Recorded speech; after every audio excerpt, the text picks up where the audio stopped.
Bueno, buenas tardes. Hoy vamos a trabajar sobre el material de Edgar Schein sobre cultura empresarial y liderazgo, capítulos de 1 a 4, y vamos a trabajar sobre este concepto de cultura organizacional. Y en principio lo que podemos decir que es la manifestación de la identidad de una organización. Es un fenómeno profundo, complejo y de difícil descripción y de difícil comprensión también, porque justamente es una producción humana, es un producto que tiene que ver con lo aprendido en las experiencias grupales, en esas experiencias compartidas de una organización, y es el registro histórico de todas esas vivencias. La cultura es aprendida y evoluciona a través de nuevas experiencias y justamente vamos a ver que en una cultura se aprende de los éxitos y se aprende de los fracasos. Son creadas por los líderes. Una de las funciones del liderazgo es crear una cultura, conducirla y destruirla cuando esto es necesario. Pasamos a la imagen siguiente y vamos a ver que Schein nos va a decir cuáles son algunas ideas, algunos conceptos que reflejan lo que es la cultura sin ser todavía cultura. Los comportamientos observados entre los individuos. Por ejemplo, uno entra a un lugar, a una organización y observa cómo se comportan los miembros, ¿no? Cómo es el lenguaje, cómo se tratan. Las normas que se desarrollan en los grupos de trabajo, por ejemplo, lo que son las políticas salariales. Los valores dominantes aceptados en una empresa, por ejemplo, la calidad de los productos. ¿Cuál es la filosofía que orienta esa política empresarial? El ambiente, el clima de una determinada organización y cuáles son las reglas de juego para progresar dentro de una empresa. Estos son conceptos que reflejan niveles de la cultura, pero el concepto cultura en sí lo vamos a reservar para el nivel más profundo de la cultura. Entonces, Schein nos va a decir que primero nos vamos a encontrar cuando ingresamos en una organización con los artefactos o creaciones culturales. Yo ingreso y lo primero que veo es cómo se tratan las personas, cuál es el lenguaje que utilizan, puede ser más formal, más espontáneo. Voy a ver uniformes, una disposición espacial. Yo, por ejemplo, desde esta observación puedo intuir quién es el jefe o la persona con mayor rango dentro de los empleados. Si uno va profundizando este conocimiento, nos vamos a encontrar con el segundo nivel, que es el nivel de los valores. Los valores son una guía para actuar y nos van a predecir cuál es la conducta que se va a seguir. No aparecen a simple vista, pero sí son confrontables con la realidad. Si no están basados en un aprendizaje cultural, no son congruentes con las acciones. Es ahí donde Schein menciona a Argyris, que habla de valores añadidos. Es cuando no hay congruencia entre lo que se dice y lo que se hace. Tenemos el caso de esas empresas que dicen, por ejemplo, para nosotros lo más importante son nuestros empleados y cuando hay un ajuste lo primero que hacen es despedir a las personas. Y el tercer nivel, que es el más profundo, y este sí vamos a identificar como cultura, es el de las presunciones básicas subyacentes. Son aquellas que se dan por sentadas, son invisibles y son preconscientes. En el caso de los valores hay un mayor nivel de conciencia. Argyris habla de teorías en uso porque orientan las conductas y nos enseñan a los miembros la manera de percibir, pensar y sentir las cosas. Ahora bien, En toda cultura va a tener presunciones respecto a las cuales se van a formar paradigmas culturales. Entonces vamos a tener, por ejemplo, presunciones respecto a tiempo y a espacio. Tiempo. ¿Cómo se utiliza el tiempo? ¿La organización tiene planes a largo plazo? Respecto del espacio, con respecto a la distancia, sabemos que hay una distancia pública, una distancia social, una distancia personal, una distancia íntima.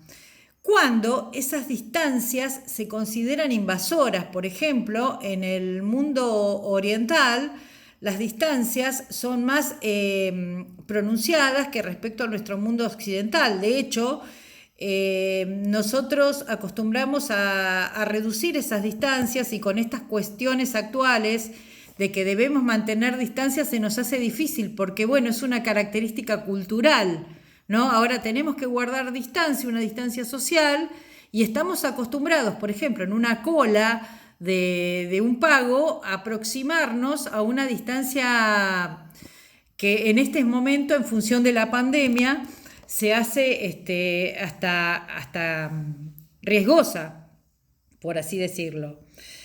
Hay una presunción respecto a la realidad y la verdad.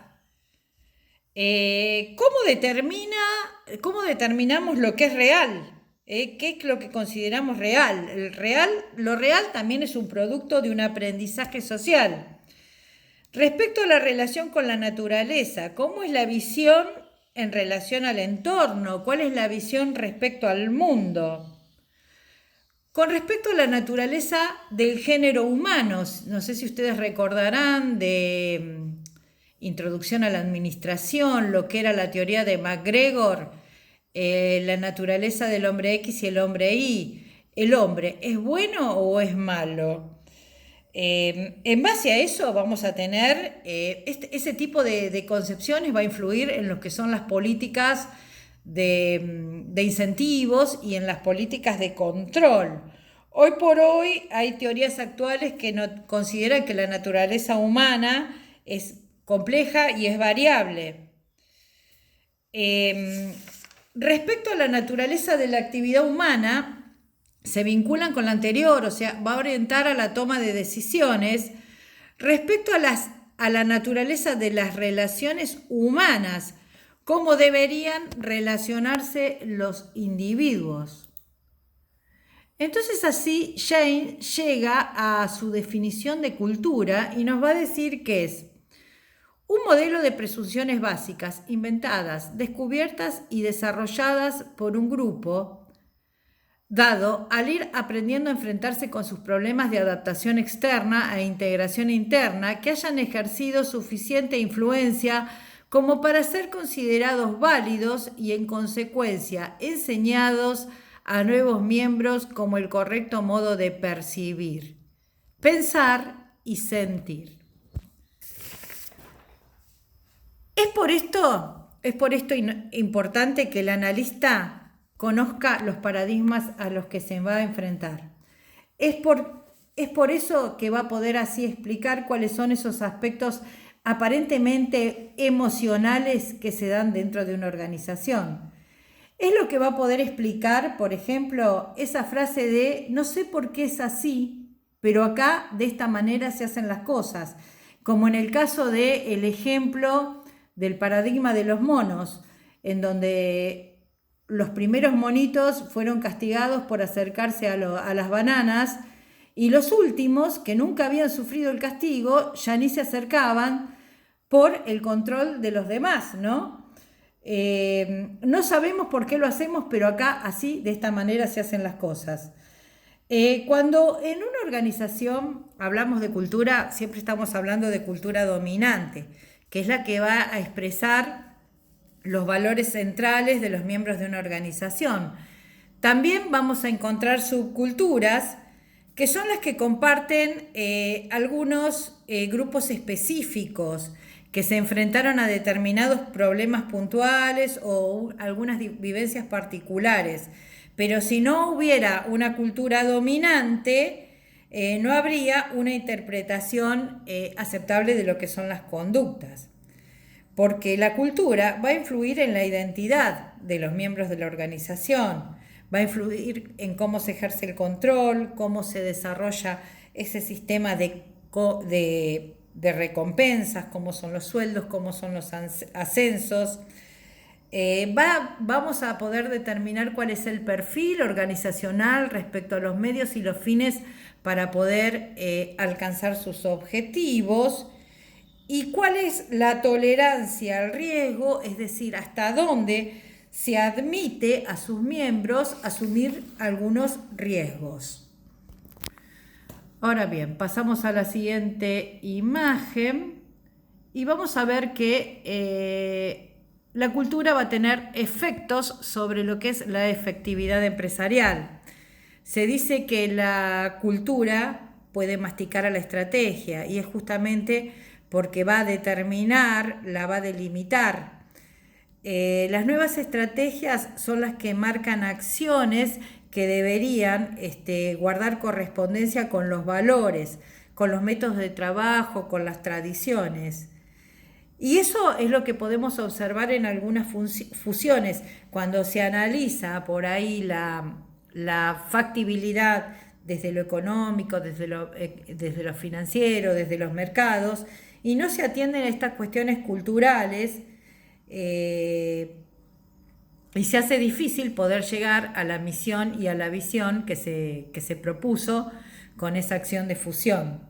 Entonces, es necesario conocer cuál es la dinámica de la cultura y cuáles son las fuerzas que están implicadas dentro de lo que es la cultura.